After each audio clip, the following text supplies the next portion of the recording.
If someone offered you complete freedom right now, no job, no obligations, no expectations, no structure, no one telling you what to do or who to be, you think you'd take it. Everyone thinks they take it, but you wouldn't. And the reason you wouldn't has nothing to do with money or logistics or responsibility. The reason is that your brain interprets genuine freedom as a death threat, and it will do everything in its power to put you back inside a structure before you realize what happened. This is the part of psychology that nobody wants to talk about, not because it's complicated, but because it reveals something about human nature that makes people deeply uncomfortable. You don't want freedom. You want the feeling of freedom inside a container you didn't choose. And the difference between those two things is the difference between who you think you are and who you actually are.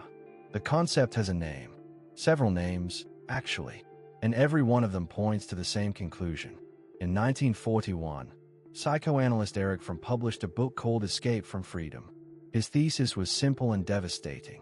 He argued that as human societies gain more individual liberty, more choice, more autonomy, more freedom from traditional structures, people didn't become happier or more self-actualized.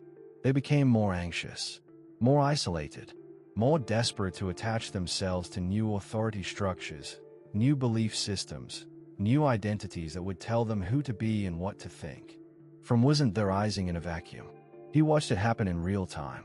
He watched an entire continent of educated, modern, free citizens voluntarily hand their autonomy to authoritarian regimes. Not at gunpoint, not through ignorance. These were people who had tasted democratic freedom, found it unbearable, and chosen submission over the vertigo of self-determination. Fromm identified 3 psychological escape routes that people use when freedom becomes too heavy to carry. The first was authoritarianism, attaching yourself to a power structure that absorbs your individual responsibility. You stop being a person who has to choose and become a person who follows. The anxiety of freedom is replaced by the comfort of obedience. The second was destructiveness. If you can't escape freedom by submitting to something, you destroy the thing that reminds you of your freedom. You tear down options, sabotage opportunities, burn bridges. Not because you're self-destructive by nature, but because reducing the number of possible paths reduces the terror of having to choose one. The third was automaton conformity, the most common and the most invisible. You simply adopt the personality, opinions, tastes, and behaviors of whatever group surrounds you. You stop being an individual and become a function of your environment. You watch what everyone else watches, want what everyone else wants, believe what everyone else believes. And you experience this not as surrender but as preference. You think you chose it. You didn't. Your brain chose the path that eliminated the most freedom with the least amount of visible compromise. Fromm wrote this over 80 years ago, and every single word of it applies more now than it did then. Social media didn't give you more freedom. It gave you automaton conformity at scale. The algorithm doesn't show you what you want. It shows you what everyone like you wants, and you absorb it as identity. Your opinions, your aesthetics, your values, your outrage. None of it was chosen in a vacuum. It was fed to you by a machine that understood something Fromm understood in 1941. People don't want freedom. They want to feel like they chose the cage. But this goes further than social psychology. Your brain itself is architecturally opposed to open-ended freedom, and the research on this is brutal. In the year 2000, psychologist Barry Schwartz published research on what he called the paradox of choice. He demonstrated that as the number of available options increases, people don't become more satisfied with their decisions. They become less satisfied, more anxious, more likely to regret what they chose, more likely to choose nothing at all. The experiment that made this famous was simple. A grocery store offered samples of jam, sometimes 6 varieties, sometimes 24. When 6 options were available, 30% of people made a purchase. When 24 options were available, only 3% bought anything. More choice didn't produce more action. It produced paralysis. But Schwartz went deeper than jam. He categorized people into 2 types: maximizers and satisficers. Maximizers are people who need to find the best possible option before committing. Satisficers are people who choose the first option that meets their criteria and move on. His research showed that maximizers, The people who theoretically use freedom most fully by evaluating every option were consistently more depressed, more anxious, and less satisfied with their lives than satisfices. The people who used their freedom the most were the most miserable. The people who voluntarily constrained their own freedom were the most content. This seems counterintuitive until you understand what choice actually costs your brain.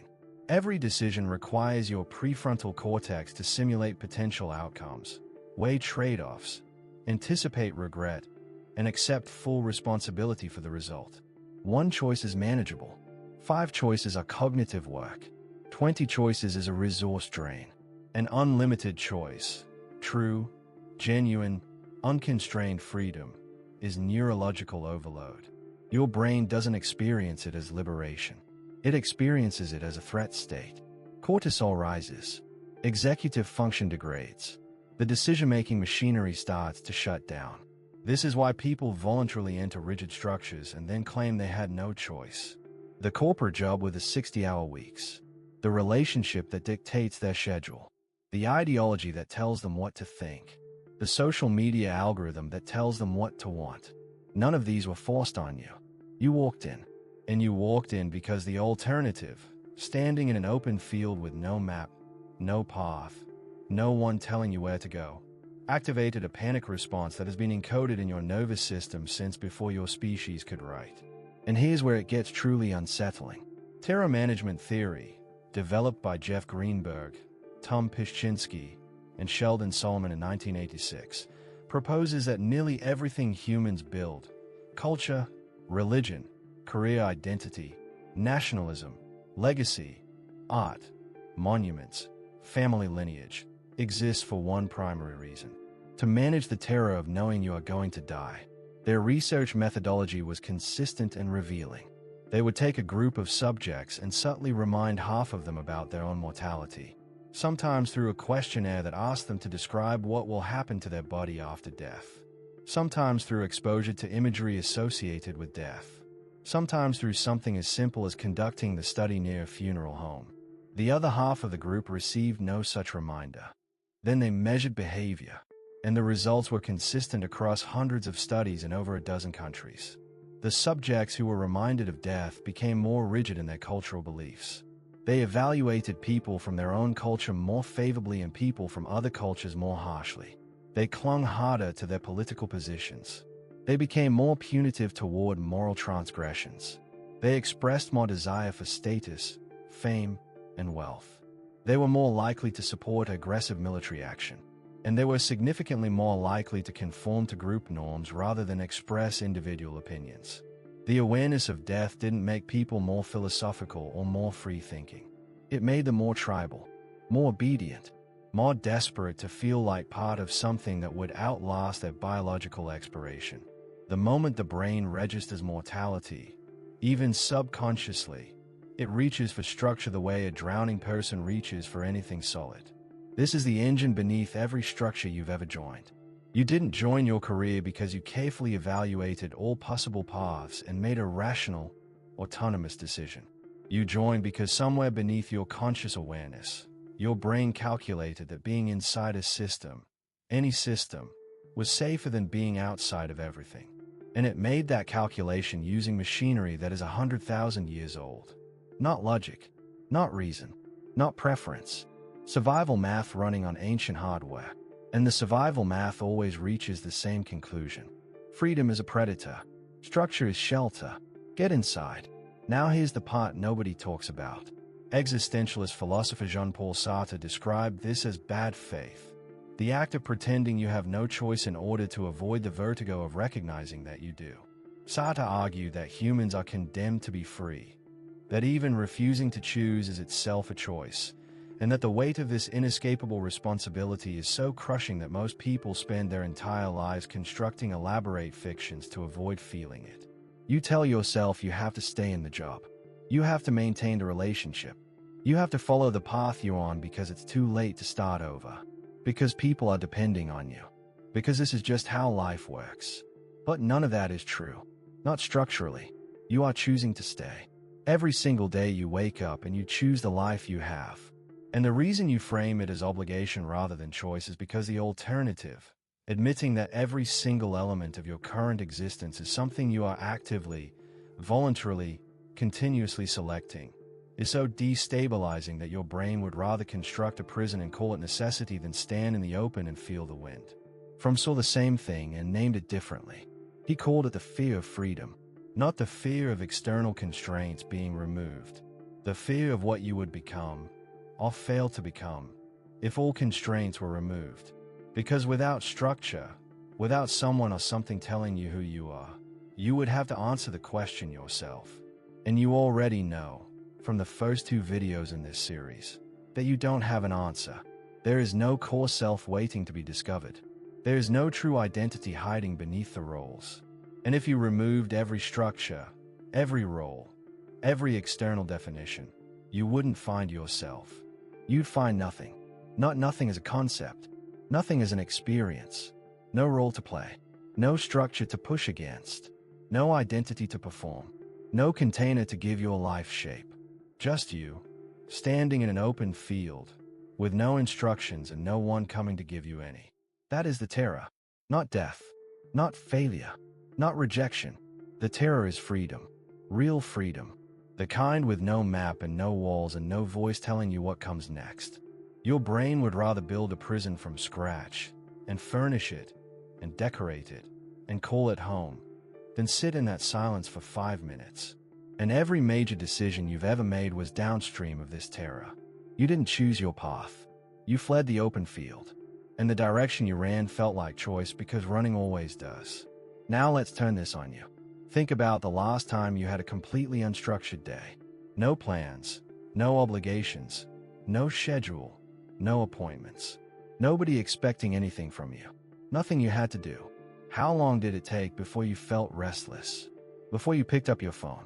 Before you opened an app, texted someone, manufactured a task, started cleaning something, made a list? Not because any of it mattered, but because the absence of activity felt unbearable.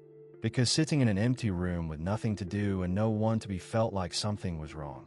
That restlessness was not boredom. Boredom is a surface emotion. What you felt was deeper. It was your brain registering the absence of structure as danger. And the thing you reached for, the phone, the task, the plan, the distraction, was not a choice. It was your brain building a cage in real time to protect you from the open space you accidentally wandered into. Now scale it up.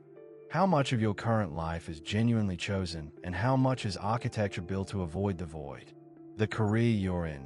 Did you choose it after deep examination of your values and capabilities? Or did it choose you by being the path that generated the least existential anxiety at the moment you needed a direction? The relationship you're in. Did you choose that person? Or did you choose the structure that person provided? The beliefs you hold. Did you arrive at them through independent inquiry? Or did they arrive at you because they offered a container when you were standing in the open and couldn't bear it? The ideology you follow. The routines you keep. The goals you chase. The version of yourself you present to the world.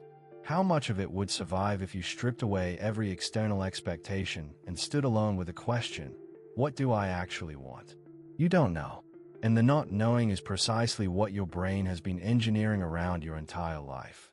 You've spent your whole life believing that freedom is the destination. That if you could just escape the constraints, the job, the expectations, the obligations, the roles, you'd finally be yourself. You'd finally breathe. You'd finally live on your own terms. But you've had moments of total freedom. Everyone has. And in those moments, you didn't expand. You didn't become more yourself. You contracted.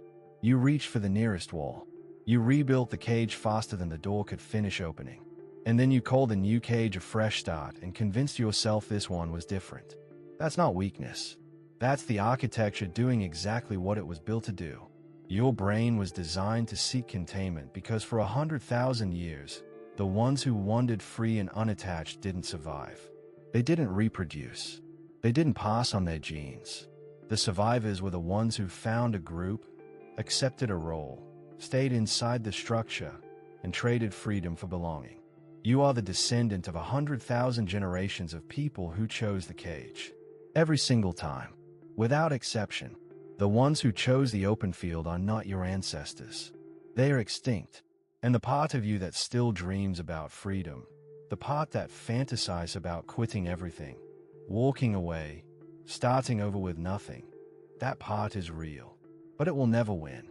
Because the moment it gets close to winning, the older machinery kicks in. The anxiety rises. The doubts flood. The rationalizations assemble. And you stay. Not because the cage is good, but because the architecture won't let you leave. The cage doesn't scare you. What scares you is finding out what's left of you without one. And right now, as you process this, your brain is already doing something very specific. It's building a counter-argument.